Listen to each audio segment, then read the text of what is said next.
zar kөл толкунду баштады кел туугандар келип кал укпагандар угуп ал укмуштанды өрүк зар улуу кичүү ойгонду уккандар кайта бар баткен бүгүн башкача бак ачылып таптаза баткен бүгүн башкача шаар болду таптаза.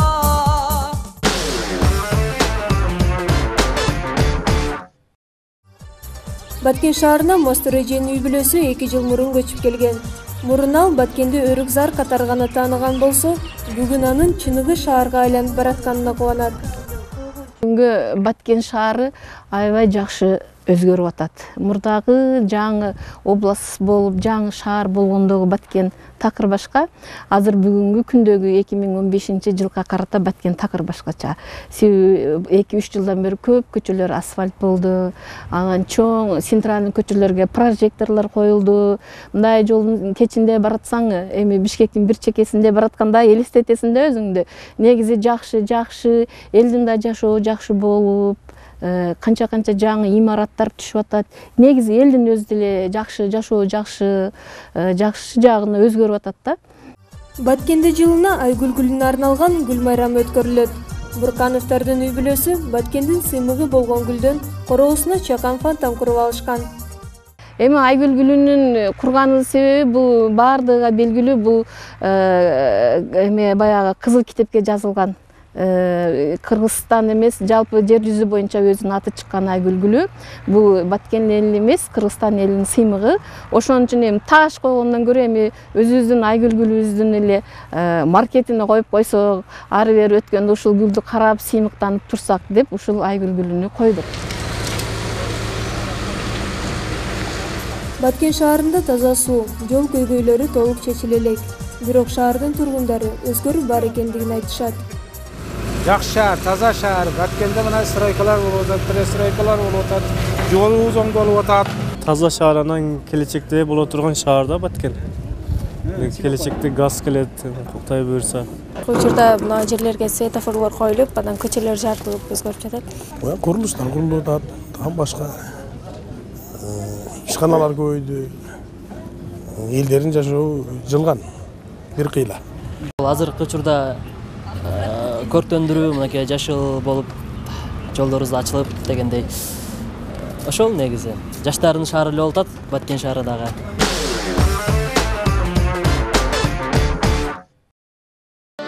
Баткен бүгүн башкача, бак ачылып таптаза.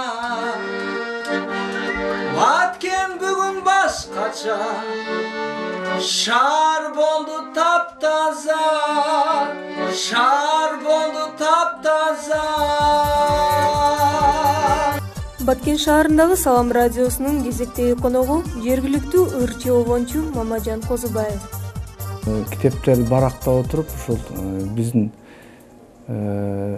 Баткендеги акын Жусуп Айдартегин деген акыбыздын китебинен ушул Баткен бүгүн башкача деген ырдын текстин таап, ушуга ушул обон жаратканымда мындай аккордеон менен ырдаган, мындай анча эмес болчу да, аккордеондун ал мезгилдеги кадыр баркы жок эле.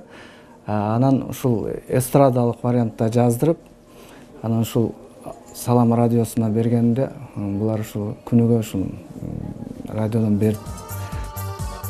Салам Баткен областындагы туңгуч радио. Ал Баткен, Жалал-Абад областтары боюнча элди маалымат менен камсыз кылып, көңүл ачуучу уктурууларды обого алып чыгат. Жергиликтүү ырчылардын чыгармалары алгач ушул жерден жаңырып, эл арасына жайылып, хитке айланган учурлар да аз эмес. Саламатсыздарбы ардактуу радио каармандар, кезекте Салам радиосу FM 106.4 толкунунда До шашке шоу программасы. Баткен бүгүн башкача аттуу ыр 15 жыл мурун Баткен айылы область борбору болуп, шаар макамын алганда жазылган. Учурда бул музыкалык чыгарма Баткендеги белгилүү ырлардын бири. Убагында анын бет ачары ырчы күткөндөй болгон эмес. Көчөлөрдө даже ушундай обед мезгили болуп калганда же болбосо баягындай дем алыш күндөрү болуп калган күндөрү Баткенге чыксаң центрде эч ким жок болчу да. Биз баткендиктердин менталитети ушул. Көчөдө баратсам балдар аркамдан мыскылдачы да, Баткен бүгүн башкача кетип атат дегендей кылыпчы. А көрсө алар туура эмес эле мындай эме кылышканда, себеби действительно бул ыр өзү чакырык ыр да.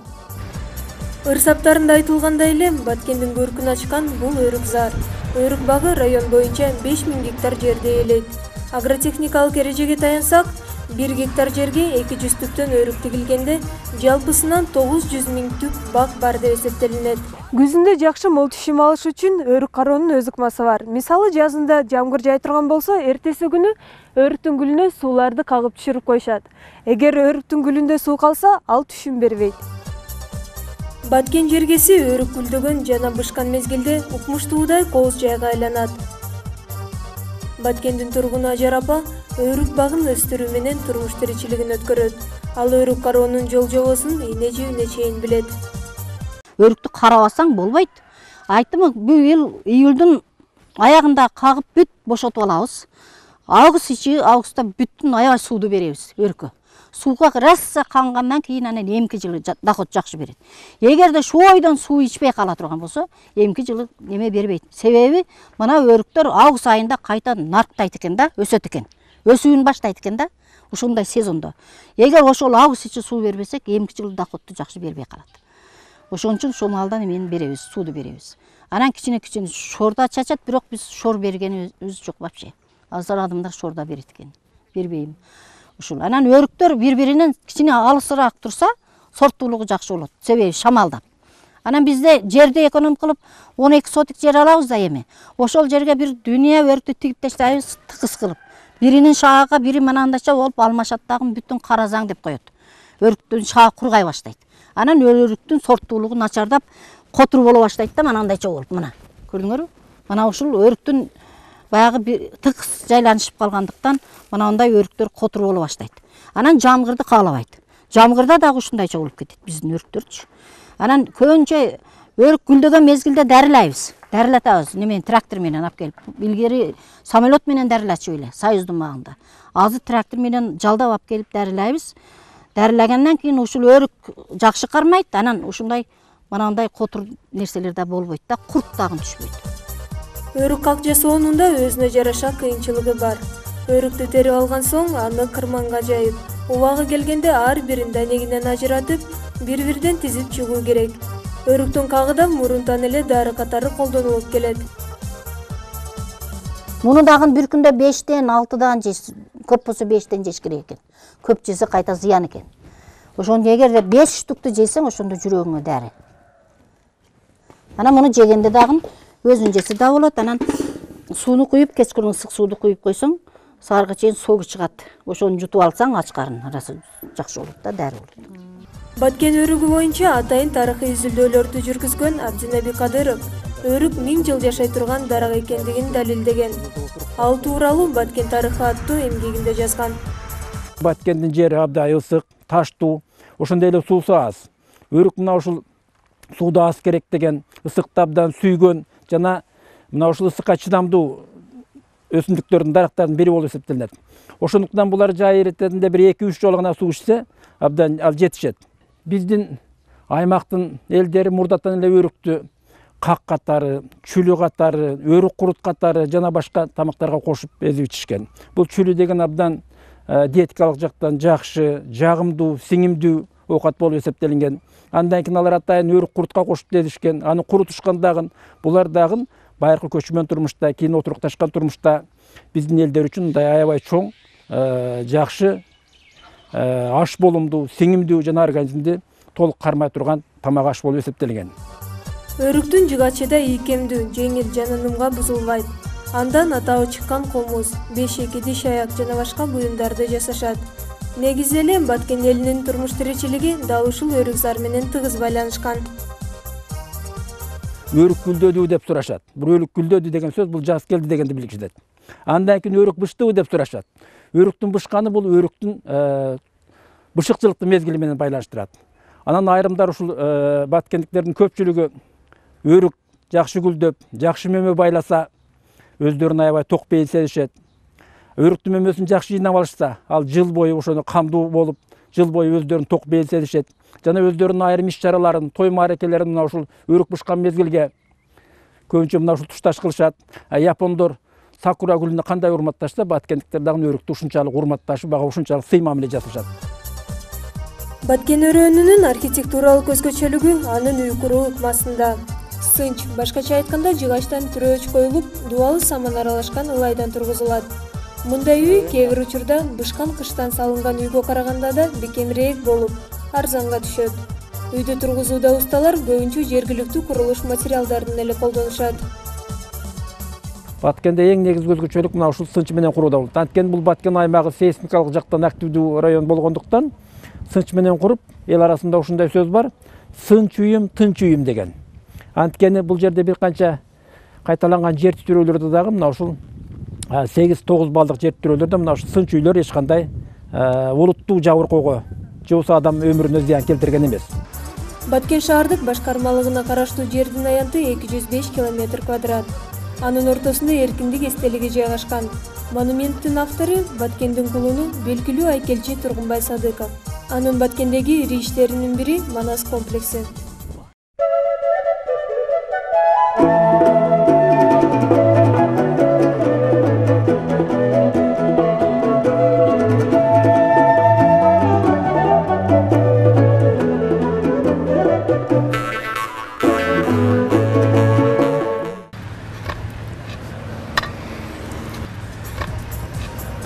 Калымбек экенин эртең мененки жумушу бакты суугаруудан башталат. Манас комплекси курулгандан бери кароолчу болуп иштеген Калымбек эке мындагы бак-дарак, гүлдөрдү үй бүлөсү менен өзү отургузган. Бул жер илгери кызыл дөңдөп эле коет эле. Кийин 90-жылдары Тургунбай Садыков менен Гулам Абдурахманов экөө келип, ал убакта Дом культурада завод иштелет. Ошолор келип көрүп, Манастын эстелигин курмакчы болушу, анан ушул жерге курдулар. Эчтеке жок эле, мына жер жаткан кызыл чаңгарада. Булар тазаланып, анан бакка айланды.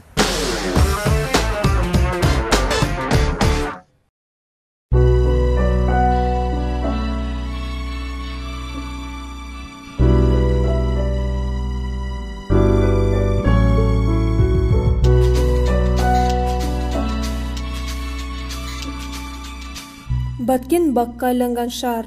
Анын көчөлөрүндө өрүк, арча, кайрагач жана башка бак-дарактар тигилген. Орус дарак деп коет, бизде эмнеге орус дарак деп калган билбейм, бирок ушул менин оюмча ушул Октябрь революциясынан кийин же болбосо СССР менен кошо келген дарак болсо керек, ошондон улам орус дарак деп койгон. Бизде көп эле мындай атын билбеген дарактарды орус дарак деп коюшат.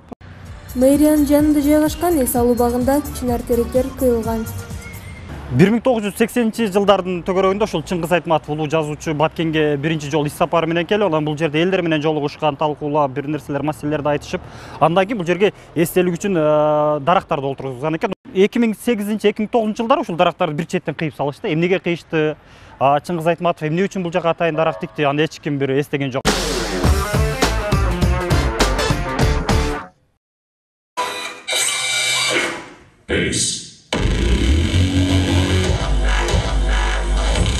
Баткен жаштарынын достукка чакырган фестивали.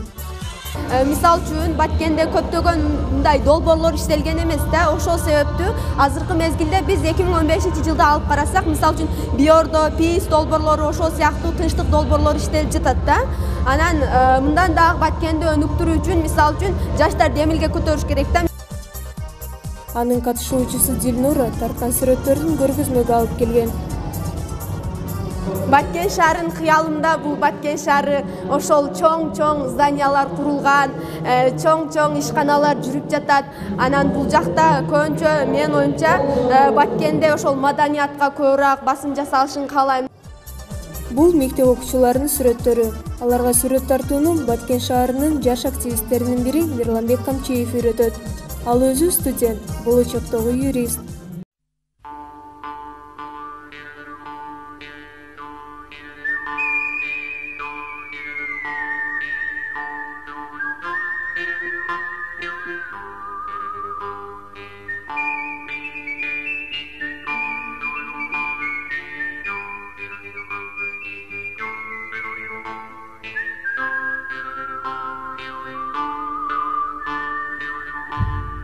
Азыркы учурда проекттер бар. Стадионго стенага тартабыз деген сүрөттөр. Бул спорт жөнүндө, спортту алдыга чыгаруу. Ден соолук болсо спорт болот. Азыркы учурда биз 10 адамбыз. График боюнча ушул жерде иштейбиз. Учурда Баткен шаарындагы эң популярдуу спорт оюндарынын бири футбол. Шаардын ичинде бир канча жаңы спорттук аянтчалар курулган. Анда жаш өзгөчөлүгүнө карабай бирге ойногон оюнчуларды кездештирүүгө болот. Бүгүн мисалы шаардын имамдары менен окуучулар ойноп жатыптыр.